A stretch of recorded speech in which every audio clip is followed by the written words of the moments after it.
Bienvenue dans Choose Social TV, l'émission qui donne les couleurs au S de la RSE. Je suis très heureux de recevoir Chantal Perrault-Lartigue. Vous êtes chef de projet RSE et affaires publiques au sein du groupe Manpower.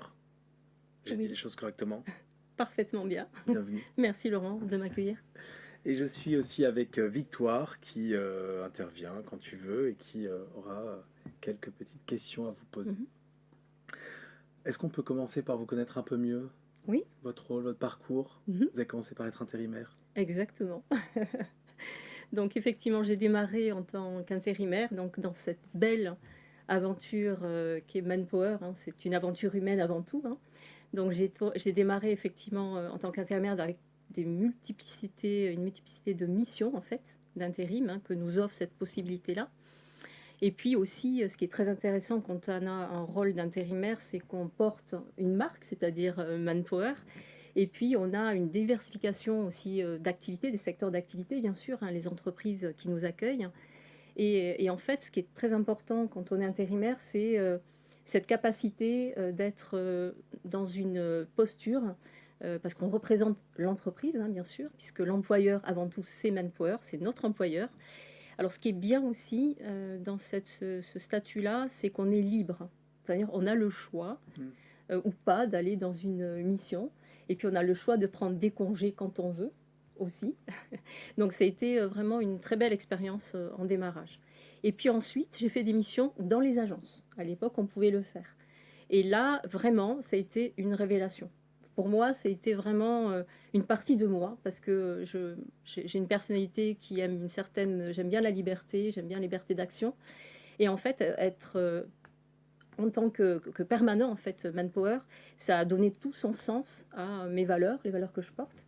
Et effectivement, en agence, on apprend aussi beaucoup, une richesse humaine, puisqu'avant tout, notre métier, c'est l'humain. On est au cœur de l'humain. Alors, ça développe des qualités assez, je dirais, sociales, mais humaines avant tout. Donc, on est dans la bienveillance. On a beaucoup d'humilité parce que quand on rencontre des personnes, eh bien, on les considère comme notre égal. Et puis en plus, moi j'étais dans l'envers du décor, je l'ai connu, j'étais intérimaire, donc et c'est très appréciable. Il y a une richesse justement de connaissances quand on a effectivement ce statut-là. Et vous associez les métiers de l'intérim à la liberté, spontanément? Oui, exactement. Parce que pour moi, le mot liberté a tout son sens. Vraiment, quand on est justement intérimaire, on est libre. On a le choix d'accepter, de refuser, de dire aujourd'hui, j'appelle mon agence, je peux travailler ou pas d'ailleurs, je prends des vacances quand je le veux. Et puis aussi, ce qui est important, c'est on n'est pas intégré dans l'entreprise. En fait, l'entreprise, c'est Manpower.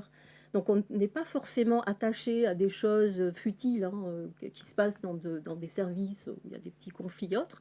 On est complètement en dehors de tout ça. Donc, on fait un travail, on le fait très très bien.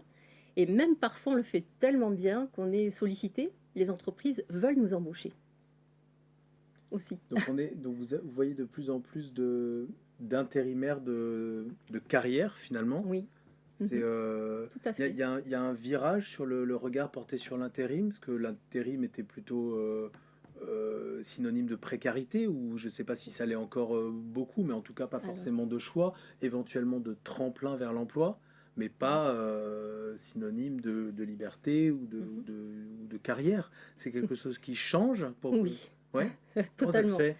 Ça a totalement changé. Pourquoi? Parce que déjà l'entreprise, enfin en tout cas nous, on est vraiment dans l'innovation sociale. Ouais. On est précurseur quand même, et je tiens à le dire, au niveau de l'histoire de Manpower, on est précurseur de l'intérim en France, mais aussi on a été contributeur d'avancées sociales. Il faut le savoir, à l'époque, les congés payés ainsi que les indemnités de fin de mission, qui sont de 10%, à l'époque c'était 8%, eh bien c'est nous qui l'avons créé. Donc c'est vraiment une vraie avancée sociale et de plus en plus les congés payés pour les intérimaires. Mais exactement, oui. C'est ça Laurent, pour les intérimaires bien sûr. Ça n'existait pas. Avant Manpower, les intérimaires n'avaient pas de congés payés. En fait, les intérimaires n'existaient pas. En fait, on a été vraiment les précurseurs, on va dire les inventeurs de flexibilité dans le monde du travail, ce qui est quand même énorme. Mais aussi, eh bien, il fallait que ces intérimaires aient des avantages, parce qu'en effet, il y a cette précarité qui est toujours là. Donc, on indemnise à chaque fin de mission 10%, et puis on replace tout de suite les Vous intérimaires. diriez qu'il y a quelle proportion des intérimaires qui ont envie de rentrer et d'avoir un statut et un contrat CDI dans Mhm. l'entreprise d'accueil, et ceux qui, au contraire, alors je crois qu'en plus vous avez mis en place le CDI Intérimaire, intérim, donc absolument. qui Ouais. préfèrent rester dans un CDI intérim. S'ils avaient le choix entre deux, c'est quoi? C'est moitié-moitié? Alors, là, c'est bien la question Ouais. que vous me posez, parce que j'ai discuté justement avec un de nos directeurs de secteur, et elle me disait, je lui ai demandé justement la proportion en fait. Et en fait, sur par exemple un effectif de 1800 personnes, hein, qu'elle gère, hein, eh bien 1300 sont en CDI intérimaire. Dire c'est vraiment un choix. Et de plus, avec un programme qu'on a effectivement créé, c'est MyPass. Mhm. Avec ce programme MyPass, il y a un consultant dans l'agence qui est un agent de ces talents. Ils sont considérés comme des talents, bien sûr, les intérimaires. Et ces talents, on les suit, on les capte, et puis on fait tout un parcours professionnel, comme en définitive un permanent, comme nous, permanents dans l'entreprise, ben, c'est la même chose. On est vraiment dans l'équité de se dire, ben voilà, on a un parcours, on définit ce parcours, on forme le collaborateur, et de plus, on le forme sur des métiers et des compétences, notamment sur des métiers en tension. Et là, il y a toute cette importance-là, hein, de justement cet agent qui est vraiment crucial, hein, dans la vie, dans l'histoire de l'intérim et de l'intérimaire et du CDI intérimaire, puisque c'est le CDI intérimaire, et c'est un vrai choix pour lui de se dire, moi, je veux être en CDI intérimaire. Et dans une période là comme on est en train de la vivre, c'est-à-dire avec un chômage pardon, historiquement bas, Mhm. c'est c'est- c'est bénéfique pour l'activité de Manpower. Au contraire, ça réduit le nombre d'intérimaires qui sont demandés par les entreprises. Alors non, parce qu'ils sont toujours, de toute façon, ils sont nos employés, Hmm. bien sûr, et puis de toute façon, les entreprises, ils ont des missions bah, qui courent, hein, bien sûr, mais ils sont aussi également, quand ils n'ont pas de mission, ils ont des intermissions parfois, hein, ils peuvent ne pas être tout le temps en mission, mais nous, l'intérêt, et c'est pour ça, hein, c'est que l'intérêt, c'est on considère que l'intérimaire soit dans le plein emploi. C'est notre intérêt de toute façon. Hmm. Donc ils sont dans les entreprises, mais et puis ils font diverses missions, mais toujours dans la continuité d'un emploi pérenne. C'est vraiment c'est notre objectif, hein, principal. On parle de plus en plus de performances extra-financières. Oui. Euh, donc vous représentez la Mhm. RSE chez Manpower. Tout à Vous fait. êtes challengé sur votre propre performance RSE par vos actionnaires, vos investisseurs, vos clients éventuellement, vos partenaires. C'est une Alors, tendance au- lourde. oui, bien sûr. Alors, au-delà de ça, bien sûr, alors c'est vrai que je ne l'ai pas dit en préambule, mais ça fait 8 ans que je suis au sein de la direction, que j'exerce au sein de la direction RSE sur le S, hein, de la RSE, bien sûr. Et en effet, nos missions principales, c'est effectivement piloter des actions sur le S de la RSE avec des thématiques comme l'éducation, l'orientation, l'insertion, l'emploi inclusif. Et en effet, à partir d'aussi, bon, on est très, notre groupe, Manpower Group, en France et dans le monde, a décidé aussi d'intégrer les critères ESG, mais à tous les niveaux de l'entreprise. Donc ça veut dire que notre direction RSE est rattachée à ces critères. Donc d'une manière globale, on est effectivement dans cette dynamique-là justement toujours être dans ce positionnement de faire du social partout dans le monde, partout en France. Et pour chaque personne, hein, bien évidemment, qu'on intègre au sein de l'entreprise. Et du coup, vous mettez vous-même aussi et vous proposez un niveau d'exigence sur les entreprises qui utilisent, je ne sais pas si le mot est exact, qui embauchent, pardon, plutôt, Oui, vos intérimaires. Est-ce que eux-mêmes ils ont à rendre des comptes sur leurs propres pratiques ouais, sociales, puisque c'est le tout sujet à fait. d'aujourd'hui? En fait, ce qui est très important, et on tient vraiment à ça, c'est que les intérimaires ont à nous dire tous les mois. Ils ont effectivement un indice de satisfaction où ils évaluent leur mission, Qu'ils évaluent bien leur sûr. employeur, enfin leur deuxième Exactement. employeur, Tout à fait. c'est ça? On est vraiment le premier employeur, bien Oui. évidemment. Après, ils sont effectivement placés dans les entreprises, ce sont des entreprises qui utilisent l'intérim ou le CDI.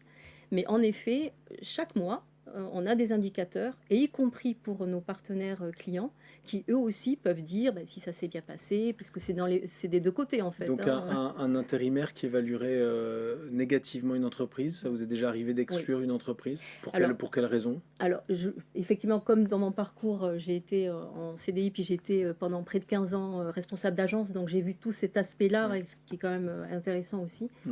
Et en effet, j'ai eu affaire à des clients qui étaient un peu hors cadre, je dirais, de la RSE, notamment en termes de diversité et autres.